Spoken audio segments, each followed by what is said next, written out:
जानिए क्या थी कर्ण, घटोत्कच, विदुर और संजय की अंतिम इच्छा। दानवीर कर्ण की अंतिम इच्छा। जब कर्ण मृत्युशैया पर थे तब कृष्ण उनके पास उनके दानवीर होने की परीक्षा लेने के लिए आए। कर्ण ने कृष्ण को कहा कि उसके पास देने के लिए कुछ भी नहीं है। ऐसे में कृष्ण ने उनसे उनका सोने का दांत मांग लिया।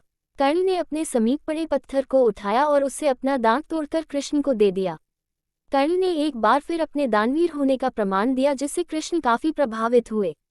कृष्ण ने कर्ण से कहा कि वह उनसे कोई भी वरदान मांग सकते हैं। कर्ण ने कृष्ण से कहा कि एक निर्धन सूत पुत्र होने की वजह से उनके साथ बहुत छल हुए हैं। कर्ण ने 2 वरदान मांगे। पहले वरदान के रूप में कर्ण ने यह मांगा कि अगले जन्म में कृष्ण उन्हीं के राज्य में जन्म ले, और दूसरे वरदान में उन्होंने कृष्ण से कहा कि उनका अंतिम संस्कार ऐसे स्थान पर होना चाहिए जहां कोई पाप ना हो। पूरी पृथ्वी पर ऐसा कोई स्थान नहीं मिला। कर्नाटक में कर्नाली नदी के तट पर एक बालिस्त भूमि मिली।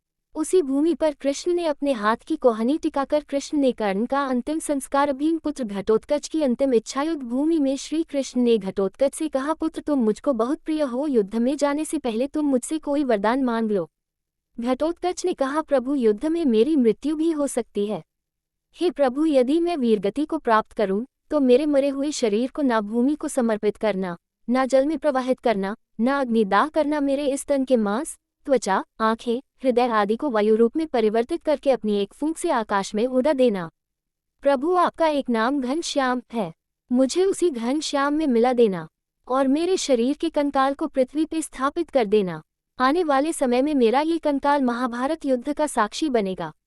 विदुर जी की अंतिम इच्छा। महाभारत युद्ध समाप्त होने के 15 वर्षों बाद धृतराष्ट्र, गांधारी, कुंती, विदुर तथा संजय ने संन्यास ले लिया। वन में कठोर तप करने लगे। कुछ समय बीतने के बाद युधिष्ठिर आदि 5 पांडव धृतराष्ट्र से मिलने आए। युधिष्ठिर विदुर जी से मिलने के लिए उनके पास आए। युधिष्ठिर को देखते ही विदुर जी के प्राण शरीर छोड़कर युधिष्ठिर में समाहित हो गए। युधिष्ठिर ने सोचा, ये क्या हो गया। मन ही मन श्री कृष्ण को याद किया। श्री कृष्ण प्रकट हुए और युधिष्ठिर से बोले, विदुर जी धर्मराज के अवतार थे और तुम स्वयं धर्मराज हो, इसलिए विदुर के प्राण तुम में समाहित हो गए। लेकिन अब मैं विदुर जी को दिया हुआ वरदान उनकी अंतिम इच्छा पूरी करूंगा। युधिष्ठिर बोले, प्रभु पहले विदुर काका का अंतिम संस्कार आप अपने हाथों से कर दो। श्री कृष्ण बोले, इनकी अंतिम इच्छा थी कि मेरे मरने के बाद मेरे शव को न जलाना, न गाड़ना, न जल में प्रवाहित करना, मेरे शव को सुदर्शन चक्र का रूप प्रदान करके धरा पे स्थापित कर देना। हे युधिष्ठिर, आज मैं उनकी अंतिम इच्छा पूरी करके विदुर जी को सुदर्शन का रूप देकर यही स्थापित करूंगा। श्री कृष्ण ने विदुर को सुदर्शन का रूप देके वही स्थापित कर दिया। संजय की अंतिम इच्छा। महाभारत युद्ध के पश्चात अनेक वर्षों तक संजय युधिष्ठिर के राज्य में रहे। इसके पश्चात धृतराष्ट्र, गांधारी और कुंती के साथ उन्होंने भी संन्यास ले लिया था। बाद में धृतराष्ट्र की मृत्यु के बाद वे हिमालय चले गए, जहां से वे फिर कभी नहीं लौटे। हिमालय पर संजय ने भगवान कृष्ण का कठिन तप किया।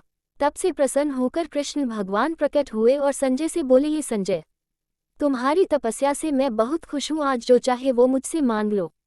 संजय श्री कृष्ण से बोले, प्रभु महाभारत युद्ध में मैंने अधर्म का साथ दिया है, इसलिए मुझे आप पाहन पत्थर बना दो, और जब तक आपका पुनः धरती पे अवतार ना हो तब तक इसी हिमालय पर पाहन रूप में आपकी भक्ति करता रहूं।